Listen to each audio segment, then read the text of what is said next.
La historia de esta noche empieza en Richmond Beach, Washington, pocos kilómetros al norte de Seattle. Es un buen lugar para formar una familia y un lugar estupendo para ser adolescente.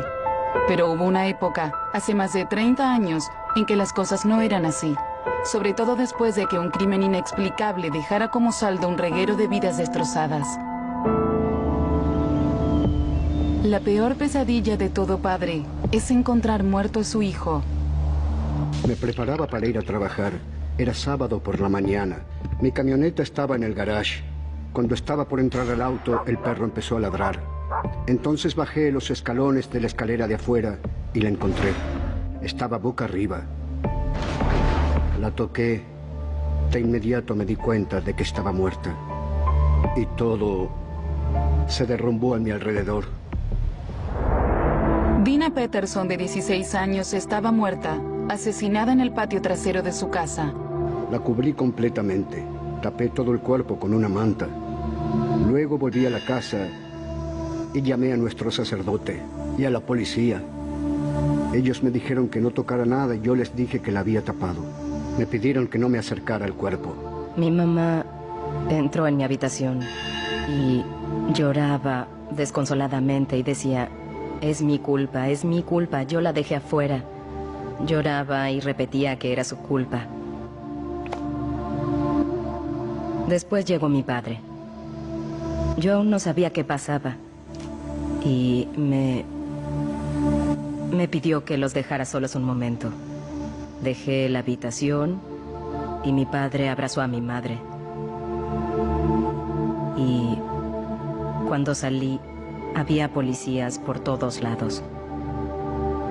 Yo seguía caminando en pijama sin saber qué pasaba. Los policías que llegaron a la escena del crimen esa mañana tampoco sabían qué había pasado. La primera vez que vieron el cuerpo de Dina, pensaron que tal vez la adolescente se había caído desde el balcón de su cuarto. No fue hasta esa tarde que descubrieron que Dina había sido apuñalada.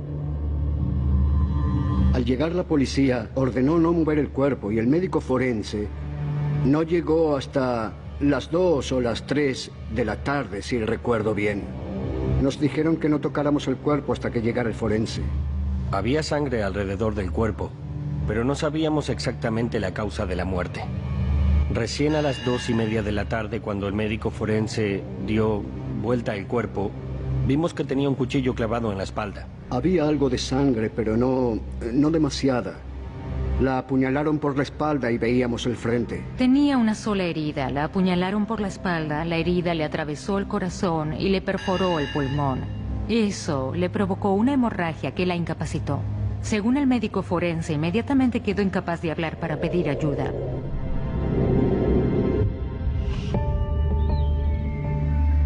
Parecía imposible que sucediera algo así en alguna de las casas de una calle como esa. Era el centro de un vecindario tranquilo, un buen vecindario, un lugar donde los niños jugaban en las calles. En 1975, Kathy Strong era uno de esos niños. Mi casa quedaba calle arriba y solíamos cortar camino por aquí para visitarnos. En la esquina vivía su amigo Jim Groth, a solo 2 puertas de distancia de la casa de Dina. Su novio, Tim Diner, vivía en la casa de al lado. Cuando la policía empezó los interrogatorios, tanto Groth como Diner tuvieron que responder muchas preguntas. Tim Diner era un poco mayor. Tenía unos 19 años en esa época. A todos los chicos del vecindario les gustaba estar en la casa de Tim Diner. Era el punto de reunión. Organizaban muchas fiestas y nunca cerraban la puerta del sótano.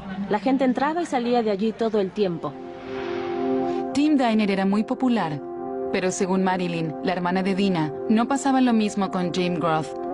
Había muchos chicos en el vecindario y siempre pasaba alguien. Alguien venía de visita, éramos muchos. Era uno de esos vecindarios en los que los niños juegan en la calle, se divierten y cosas así. Pero Jim era un poco extraño. En verdad yo no lo conocía demasiado. Era uno de esos chicos que venía a veces de visita y no se iba. Dina Peterson, Tim Diner y Jim Groth eran 3 adolescentes a los que les gustaba pasar tiempo juntos y romper algunas reglas. Dina rompió una de esas reglas y fue castigada por sus padres el día anterior a ese trágico día de San Valentín. Se escapó de su casa por la noche para encontrarse con su novio, el vecino de al lado, Tim Diner. Sus padres estaban enojados. Ella tenía 16, en realidad 15 años, y él tenía 19. Yo creía que alguien de esa edad era demasiado, que había mucha diferencia de edad entre ellos. No me parecía bien. Cuando el padre de Dina descubrió que estaba en la casa de Tim, en lugar de estar cuidando a sus hermanos menores, fue la gota que rebalsó el vaso. Llegué a casa del trabajo y ella no estaba. Fui a la casa de al lado y no recuerdo bien dónde la encontré. Creo que estaba adentro. La tomé del brazo y la llevé a casa. Y admito que la sacudí un poco. Ella sabía que no estaba haciendo lo que tenía que hacer. Tendría que haber estado cuidando a sus hermanos menores y no lo hizo. Yo estaba realmente enojado. Le dije que no volvería a la casa de al lado, nunca más. Pero no me hizo mucho caso. Llegó el día de San Valentín y Dina debía quedarse en casa. Vio televisión con su amiga Trisha y con su vecino Jim Groth. Pero Dina estaba inquieta y le preguntó a su madre si podía salir un rato. Querían ir a comer pizza, le di permiso. Eran casi las 8:30 y le dije que tenía que estar en casa a las 9:30. Dina y Trisha no invitaron a Jim a ir con ellas, y aunque también estaba en la casa, lo dejaron allí. Jim Groth se quedó en la casa de los Peterson viendo televisión. Cuando bajé a apagar todas las luces, Jim estaba sentado ahí. Le pregunté, ¿qué haces aquí? Y él me dijo, estoy esperando que las chicas vuelvan con la pizza. Y yo le dije, ellas no la traerán, la comerán allí. Dijo, y luego se fue. Para un desconocido, podría resultar extraño que Jim Groth se quedara en la casa de los Peterson, pero la hermana de Dina aseguró que los comportamientos extraños eran habituales en Jim. Jim era un poco raro y a veces uno pensaba, ¿qué estás haciendo aquí? Vete, fuera. Él era un poco extraño, aunque no demasiado. Dina terminó la pizza cerca de las 9:45 de la noche y ella y su amiga se fueron a casa. Kathy Strong se encontró con las dos muchachas y les ofreció llevarlas. Las trajimos hasta su casa y las dejamos enfrente, afuera. La señora Peterson escuchó entrar a Dina cerca de esa hora y pocos minutos después escuchó lo que describió como gritos de juegos que venían del patio trasero. Aunque ya era tarde, ni la madre ni la hermana de Dina los tomaron como una señal de alarma. No pasó nada que indicara que Dina estuviera en problemas o que la estuvieran lastimando o algo así. No había razones para pensar que ella estaba en problemas, excepto por el hecho de que estaba castigada y que debía estar en la casa. Y su madre no pasó por alto el hecho de que estaba castigada. Estaba furiosa con su hija adolescente y bajó a buscarla. Pensé que se estaba divirtiendo, así que miré por la ventana y solo pude ver unas sombras. Le grité que hiciera silencio porque los vecinos tenían un bebé. Me puse mi bata y salí al jardín. La puerta que daba al patio era corrediza. Las cortinas estaban cerradas, pero el viento entraba por la puerta y las hacía mover. La puerta estaba abierta. Salí al patio y la llamé. Y no recibí respuesta. Me enojé con ella y entré. Dejé a su perro afuera para que molestara y tuviera que volver. Leanne Peterson cerró con llave la puerta corrediza y dejó a Dina encerrada afuera. Leanne dijo que cerró la puerta porque pensó que cuando Dina estuviera lista para entrar tendría que tocar el timbre y enfrentar el castigo por lo que había hecho. Pero el timbre nunca sonó. Tampoco nadie golpeó la puerta. Dina Peterson yacía indefensa en el patio trasero de su casa. La muerte de Dina devastó a su familia e impactó terriblemente a toda la comunidad. Fue horrible. Todos estaban muy tristes. Las muchachas de la escuela lloraban y su hermana Diane estaba muy alterada, muy enojada. Fue un momento terrible. Nunca había pasado algo como eso. Al principio la policía no conocía la causa de la muerte de Dina, pero cuando los investigadores movieron finalmente el cuerpo, la causa quedó muy clara. Dina había sido apuñalada por la espalda con un cuchillo de caza. En ese momento, la muerte de Dina se convirtió en homicidio y los investigadores mantuvieron todos los detalles en secreto. incluso la causa de la muerte. Empezaron el proceso en la escena del crimen. Tomaron muestras de sangre, restos de debajo de las uñas y prendas de la víctima. Examinaron las huellas de pisadas y fotografiaron la escena. Había algunas pisadas alrededor del cuerpo. Había huellas que se alejaban del cuerpo de Dina Peterson. Les tomaron fotografías y se hicieron moldes. Era el trabajo habitual en la escena de un asesinato en 1975. La policía interrogó a todos los relacionados con el caso y empezaron por la persona que estaba más enojada con Dina el día anterior a su muerte, su padre. Recuerdo que vinieron a la casa. Creo que fue al día siguiente, era domingo y vinieron a registrar la casa. Bajaron a mi taller donde tenía mis herramientas y mis otras cosas. Yo tenía un par de cuchillos de caza y me hicieron muchas preguntas sobre ellos. Me preguntaron por qué los tenía, por qué los usaba y cuándo los usaba. Y yo les dije que la última vez los había usado para cazar venados con un amigo, hacía varios años. Que los había usado para sacarle el cuero al venado y no los usaba desde entonces. Y ellos no preguntaron nada más. Ellos sabían, el forense les informó que la habían apuñalado. Nosotros aún no lo sabíamos y yo pensé que era un poco extraño que me preguntaran tanto y al día siguiente nos enteramos cómo fue que murió. Para su padre fue una experiencia terrible. La policía interrogó también a dos de sus amigos del vecindario, Tim Diner y Jim Groth. Interrogaron a Jim Groth y a Tim Diner esa misma mañana. Ambos eran considerados personas de interés. Tim Diner por ser el novio y Jim Groth por ser uno de los últimos en verla con vida. Cuando interrogaron a Jim Groth, le dijo a la policía que había estado en la casa de los Peterson hasta las 10 y que después fue a jugar bolos un par de horas, más tarde volvió a su casa y se fue a dormir. Tim Diner le dijo a la policía que esa noche estuvo en la casa de un amigo y que regresó a la suya alrededor de las 11. Dijo que había escuchado ladrar al perro, pero que no le hizo caso. Más tarde se fue a dormir. La policía decidió detener a Tim unas horas, registraron su casa y se llevaron un par de pantalones con manchas de sangre. Muchos vecinos sacaron sus propias conclusiones acerca de quién había matado a Dina. Pensé que probablemente era Tim Diner porque era su novio. Ella se escapó para encontrarse con él. Tenía sentido pensar que él la había matado. Cuanto más averiguaba la policía sobre Tim, más sospechoso se volvía. Yo también le tenía miedo y no me acercaba a él. Eran rumores, pero se decía que le gustaba salir a matar animales.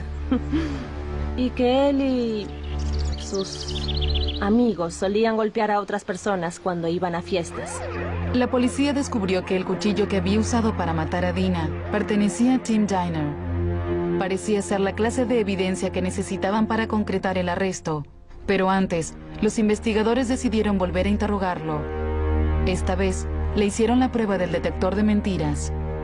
Le hicieron un examen con el polígrafo y demostró engaño, algo que preocupó a la policía. La policía sabía que el arma homicida pertenecía a Tim. Encontraron unos pantalones manchados de sangre en su casa y luego falló con el detector de mentiras. El caso era cada vez más fuerte. Tim Diner pudo sentirlo. Inmediatamente contrató un abogado y dejó de hablar. Pero las autoridades no tenían pruebas suficientes para acusarlo, así que lo liberaron. Tim Diner, el principal sospechoso del asesinato de Dina, volvió a su casa, justo al lado del hogar de la familia Peterson.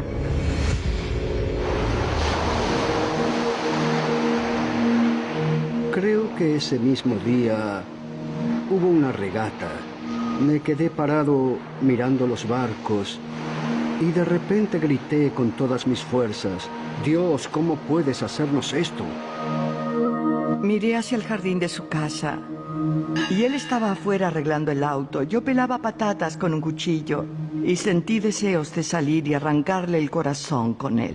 No soportaba verlo ahí sentado trabajando en su auto. No podía pasar por la puerta sin verlo. La policía le hizo también la prueba del polígrafo al otro vecino, Jim Groth, porque había estado con Dina poco tiempo antes del asesinato. Los investigadores le preguntaron qué estaba haciendo a la hora del crimen. La policía calculaba que Dina había muerto entre las 10:30 y las 10:45 de la noche. Él dijo que estaba jugando al bowling. La respuesta de Groth fue sospechosa. Y también falló en el examen. 3 días después de reprobar el examen del polígrafo, le contó a la policía una historia diferente. Él dijo, de acuerdo, les mentí. Esa noche estuve en la casa de los Peterson, también fui a los bolos, pero cuando volví a casa, corté camino por el jardín de los Peterson y vi a Dina acostada boca abajo, con un cuchillo clavado en la espalda. Pero cuando el padre de Dina descubrió el cuerpo, ella estaba boca arriba y no boca abajo como Jim Groth le había dicho a la policía. Y como el cuerpo estaba boca arriba, no descubrieron que tenía un cuchillo en la espalda hasta varias horas más tarde. Jim Groth se estaba acorralando solo. Dio información incorrecta acerca de la posición del cuerpo. Y eso indicaba que él habría podido cometer el asesinato, pero que no sabía en qué posición había quedado finalmente el cuerpo. Jim Groth también tenía un móvil importante. Aparentemente, tenía sentimientos fuertes por Dina. Siempre luchaba con ella porque era la única forma que encontraba de acercarse a ella y de tocarla. Y ella siempre lo apartaba. La policía tenía 2 sospechosos posibles. La investigación se complicaba y sería necesario mucho trabajo para resolver el caso. Tim Diner y Jim Groth fueron interrogados por la policía y ambos fallaron en el detector de mentiras. Arrestaron a Tim Diner, pero luego lo liberaron. A Groth nunca lo arrestaron. Los jóvenes del vecindario siempre lo consideraron algo extraño, pero después del asesinato de Dina, todos coincidían en que su comportamiento se volvió cada vez más raro y agresivo. Se me acercó por atrás y gritó, "Te tengo". Tenía un cuchillo en la mano, era uno de los largos, era un cuchillo de mango corto y hoja larga. Puso su mano sobre el filo para que no me lastimara. Pero ninguna persona normal haría algo así después de que una de sus amigas muriera apuñalada. No me lastimó, pero sí me amenazó. Eric Hansen también tuvo un encuentro con Jim Groth. Groth sabía que podía encontrar a Eric después de la escuela trabajando en el puesto de periódicos de su padre. Empezó a empujarme. Le dije que se fuera o que llamaría a mi padre y empezó a alejarse. Luego se dio vuelta y me dijo, no le cuentes a nadie sobre esto. Ya maté a una chica y puedo volver a hacerlo.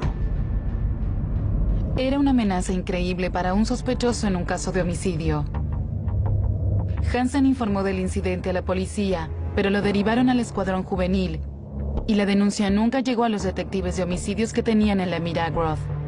El conflicto no prosperó, pero como Jim cambió la historia sobre lo que había hecho la noche del asesinato, la policía decidió hacerle una segunda prueba de polígrafo.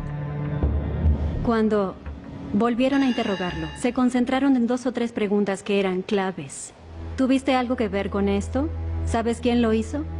Él pasó con éxito esas preguntas y lo excluyeron como sospechoso. Eso decía el reporte policial, excluido. Jim Groth se liberó gracias a esa prueba del polígrafo. Jim Groth quedó excluido. Entonces la investigación se concentró en Tim Diner. Pero solo 2 semanas después del asesinato de Dina, la investigación llegó a un callejón sin salida.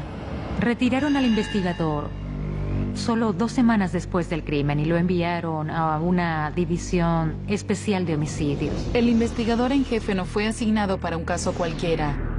La nueva división de homicidios se creó para trabajar contra una ola de asesinatos que aterrorizaba a toda la región. Años más tarde, esos homicidios se adjudicarían al famoso asesino serial Ted Bundy. En la primavera de 1975, la atención de esos asesinatos dejó de lado la investigación sobre Dina Peterson. Tuvo un efecto devastador porque cuando se fue el investigador, el caso pasó a un segundo plano. Parecía como si el caso hubiera quedado traspapelado. No era atractivo para la prensa. Y entonces, eso no me sorprendió, pero me sentí decepcionada. Los detectives sentían que habían hecho un gran progreso y que tenían algunas pistas muy importantes, pero la investigación quedó paralizada. Mientras tanto, en el vecindario las cosas parecían extrañamente tranquilas. Dejaron de buscar al culpable. Al menos eso pensé, porque no tuvimos más novedades. Después de unos meses, la familia Peterson empacó y se mudó en un intento por dejar atrás tantos recuerdos dolorosos. Mis padres, ambos sufrían tremendamente. Mi mamá se culpaba por todo. Mi papá la había encontrado. Y ellos se estaban distanciando. Y nosotros no volvimos a hablar del tema frente a ellos. Ocasionalmente, la policía revisaba el caso de Dina y concentraba su atención exclusivamente en Tim Diner. Lo seguían por todos lados, lo detenían por cualquier motivo, prácticamente lo echaron del vecindario, todos pensaban que era el culpable. Pero no aparecieron pistas nuevas. No hubo noticias. No hubo arrestos. Tim Diner y Jim Groth abandonaron la ciudad. Los meses se convirtieron en años y en 1985 la familia Peterson se dio por vencida. Hablé con uno de mis hijos y le dije, sabes, nunca resolverán el caso. Quería que me dieran sus cosas. Así que llamé al condado de King, pero ellos me dijeron que las habían tirado hacía mucho tiempo. Fue realmente doloroso.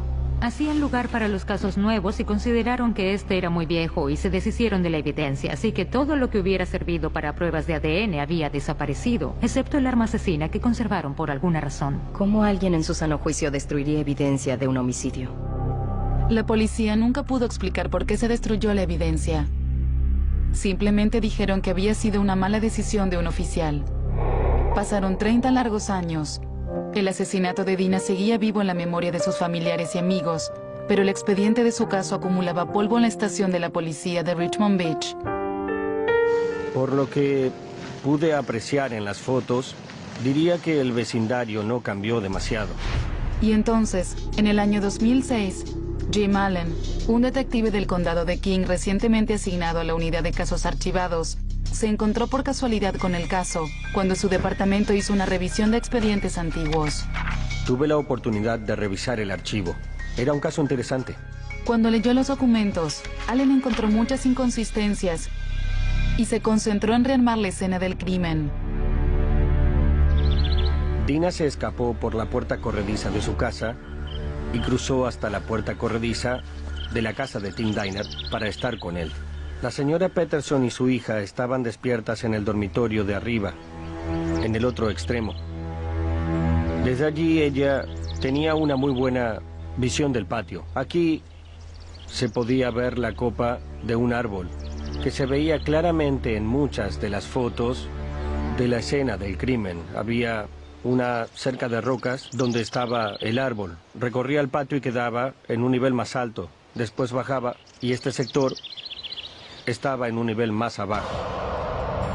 La línea de tiempo del crimen, las declaraciones de los testigos, los resultados del polígrafo. El detective Allen pensó que no todo encajaba. De hecho, estaba seguro de que en 1975 los investigadores habían perseguido al hombre equivocado. Leí todas las declaraciones y tracé otra línea de tiempo. Según la línea del detective Allen, Tim Diner estaba en la casa de su amigo cuando Dina fue asesinada. Y su coartada fue verificada por 2 de sus compañeros. Y había algo muy importante sobre Tim Diner que corroboramos en nuestra investigación posterior. Fue que desde el primer día del interrogatorio siempre dijo que estuvo en el mismo lugar y nunca cambió su historia. Él fue consistente a través de los años.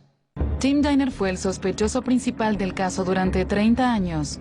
Pero el detective Allen creyó en su consistencia y corroboró las coartadas que hacían que su historia fuera creíble. Jim Allen decidió que Tim Diner era un hombre inocente y que era hora de analizar en profundidad a Jim Groth, un hombre que le había dado a la policía versiones diferentes sobre lo sucedido esa noche. Revisé el archivo de Jim Groth y descubrí que falló en el polígrafo y que le mintió a la policía sobre la posición del cuerpo. La posición que él describió era diferente a la posición real del cuerpo. Comenzamos a verlo de otra forma y descubrimos que había mentido y ocultado hechos a la policía. Hubo varias llamadas de atención. Llamadas de atención que aparentemente apuntaban hacia Jim Groth. Y aunque la policía no tenía evidencias concretas, seguían pensando que ahora estaban tras el hombre correcto.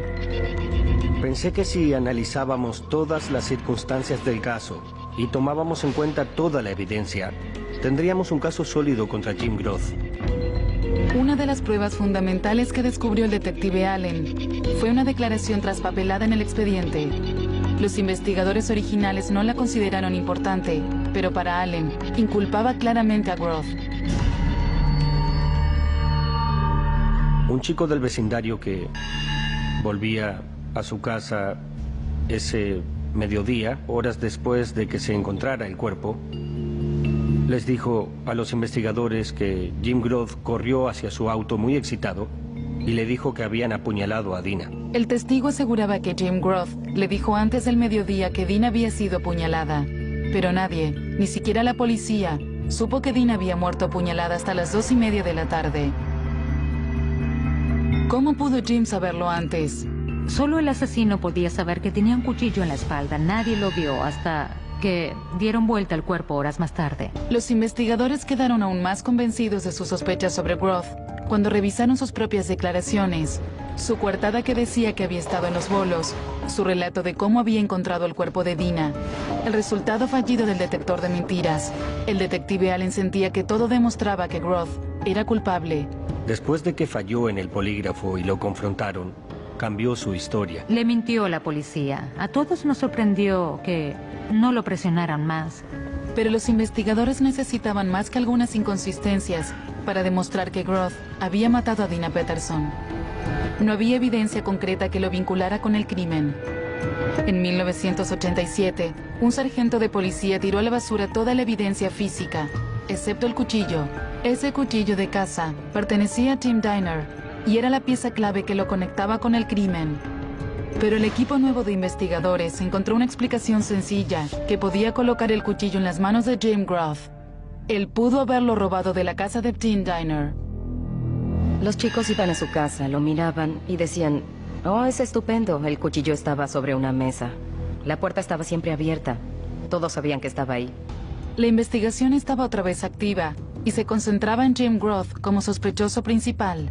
El detective Allen se contactó con Tim Diner y le informó que ya no era sospechoso, pero Diner no supo qué responder. Estuvo bajo sospecha durante todos esos años. Aparentemente, el incidente le arruinó la vida. Estaba muy enojado con los representantes de la ley. Diner tenía otra razón para estar amargado. Le habían diagnosticado cáncer de hígado terminal. Estaba a punto de morir. El tema lo persiguió toda su vida. No solo que lo acusaran del crimen, sino también no saber quién la había matado. Sin dudas le arruinó la vida. Pasó toda su vida adulta como sospechoso de un homicidio. Y una vez exonerado, Tim Diner no tendría que llevarse ese peso a la tumba. Pero fue una satisfacción en una vida llena de dolor. Nada podía cambiar el hecho de que la investigación original había quedado desplazada por el caso de Ted Bundy, o que toda la evidencia había sido arrojada a la basura. Pero ahora, 30 años después del asesinato de Dina Peterson, la policía y los fiscales estaban seguros de que Jim Groth era culpable y querían verlo tras las rejas. Tenían mucho trabajo por delante. No tenía idea de lo que usaría la fiscalía para trabajar. No había ADN. No apareció ningún testigo nuevo que dijera, oigan, esperen un momento, yo vi el asesinato. Yo escuché que Dina pedía ayuda. No tenían nada. Creo que la mayor preocupación del caso era en realidad que la fiscalía no tenía elementos nuevos. Lo único que tenían era a Jim Groth, que en el transcurso de esos 30 años había llevado una vida bastante cuestionable. Violencia doméstica, delitos. Él fue alguien que vivió una vida escabrosa desde el asesinato de Dina. Los investigadores rastrearon a Jim Groth hasta Alaska, donde trabajaba como pescador y aún tenía problemas con las mujeres. Encontré al señor Groth a través de los informes del Departamento de Policía de Seattle. Él había atacado recientemente a su novia. Es allí que encontré su dirección. Toda su vida manifestó un comportamiento violento. Tuvo varias condenas por asaltos a mujeres a lo largo de su vida. Cuando el detective Allen habló con él, Groth insistió en que había encontrado a Dina boca abajo y con el cuchillo en la espalda. Mantuvo esa historia durante años. No creo que entendiera la importancia de encontrar el cuerpo en la posición equivocada. Allen pensó que la historia de Jim Groth estaba llena de contradicciones y decidió hacerle otra prueba de polígrafo. Y volvió a fallar. Durante toda la noche, cada vez que lo acusamos, cada vez que lo señalamos como culpable, nunca dijo que no lo era. Nos pareció un dato muy importante. Todo eso nos llevó a estar seguros de que él era nuestro hombre. Las cosas se veían muy mal para Jim Groth, pero muchas de las pruebas no llegarían nunca hasta el jurado. El lenguaje corporal de Jim durante los interrogatorios policiales y su historial de violencia contra las mujeres no eran admisibles en la corte. En un esfuerzo por encontrar más pruebas forenses, el Estado contrató a Joel Harden, un hombre que encontraba personas perdidas siguiendo literalmente sus pisadas. El experto revisó las fotos de las huellas en la escena del crimen. Logró determinar que las huellas totales o parciales en la escena eran consistentes con el tipo de zapatos que llevaban la víctima y Jim Groth, y que esas huellas se intercalaban de una forma que sugería muy claramente que ambos estuvieron juntos en el patio trasero. El rastreador determinó que Jim Groth había estado en el patio con Dina cuando aún estaba viva. Ese hecho no coincidía con la declaración del señor Groth, que decía que atravesó el patio trasero, que la vio muerta y que siguió su camino. Los investigadores estaban listos para hacer su jugada. El 22 de diciembre de 2007, Jim Groth fue arrestado y acusado de homicidio premeditado. Estaba en prisión por atacar a su novia. Nos contactamos con él en la cárcel. Le dije que lo acusaríamos de homicidio por la muerte de Dina Peterson. Estaba preocupado por lo que le diría a su novia y por cómo pasaría la Navidad. Casi todo el caso se basaba en la declaración de Jim Groth sobre cómo había encontrado el cuerpo de Dina la noche del crimen. Una información que la fiscalía consideraba que solo podía conocer el asesino. Todo lo que teníamos era un montón de piezas separadas que al unirlas indicaban que Groth era culpable. La evidencia que se presentó en el juicio en 1975 fue la misma que se presentó ante el jurado en el 2009. ¿Sería suficiente para convencerlos? El 12 de mayo de 2009, Jim Groth, de 50 años de edad, fue a juicio por el asesinato de su compañera de secundario, Dina Peterson. Los Peterson sufrieron durante 3 décadas sin tener la confirmación oficial de quién había matado a Dina. Y ahora debían enfrentar un juicio muy doloroso. Cuando lo trajeron, él estaba esposado y lo sentaron en un banco pequeño. Y cada vez que lo miraba, sentía escalofríos. Durante el juicio, los fiscales tenían poca evidencia contundente. No había ADN, ni testigos oculares, ni una confesión. La única evidencia nueva que tenían los fiscales era la declaración de Joel Harden, el rastreador humano. Harden declaró que podía asegurar que Jim Groth había estado en el jardín trasero con Dina antes de su muerte, con solo mirar las fotos de la escena del crimen. Los moldes tomados de las huellas fueron a parar a la basura, junto con el resto de la evidencia. A partir del análisis de las huellas, Harden determinó que Groth había interactuado con Dina de alguna manera la noche de su asesinato. La abogada defensora, Julie Lowry, cuestionó su testimonio. Nadie registró el calzado de las personas que pasaron por la escena del crimen. No se midieron las huellas. No se comparó el tamaño de las botas de mi cliente con ninguna de esas huellas. Y tampoco el de las botas de Tim Diner con ninguna de las huellas encontradas. La jurado Loretta Smith tomó numerosas notas durante el juicio. Se extendieron mucho con las huellas, pero en la sala de deliberaciones lo descartamos. No le prestamos demasiada atención al tema porque solo determinaron que había huellas de 2 personas en el patio trasero y al no poder asegurar que fueran de ella, entonces no había mucha diferencia. Sin embargo, el jurado pasó mucho tiempo revisando el testimonio de Groth sobre el descubrimiento del cuerpo. También se concentraron en la declaración de Groth de que había visto un cuchillo en la escena del crimen, mucho antes de que se supiera que Dina había sido apuñalada. La fiscalía señalaba que la única manera de que supiera acerca del cuchillo era si él la había apuñalado. La defensa sostuvo que era posible que Jim Groth viera el cuerpo de Dina boca abajo con un cuchillo en la espalda. Los abogados de Groth dijeron que si Dina no estaba muerta cuando Groth la vio, era posible que se diera vuelta más tarde. Pero el jurado no les creyó. Dijeron que tal vez había tratado de pararse y se había caído hacia un lado. Pero otros testigos aseguraron que no podía moverse y menos darse vuelta. La fiscalía dijo que Jim Groth estaba enojado porque Dina no correspondía a sus sentimientos y demostró que su amor por ella tenía un lado asombrosamente siniestro.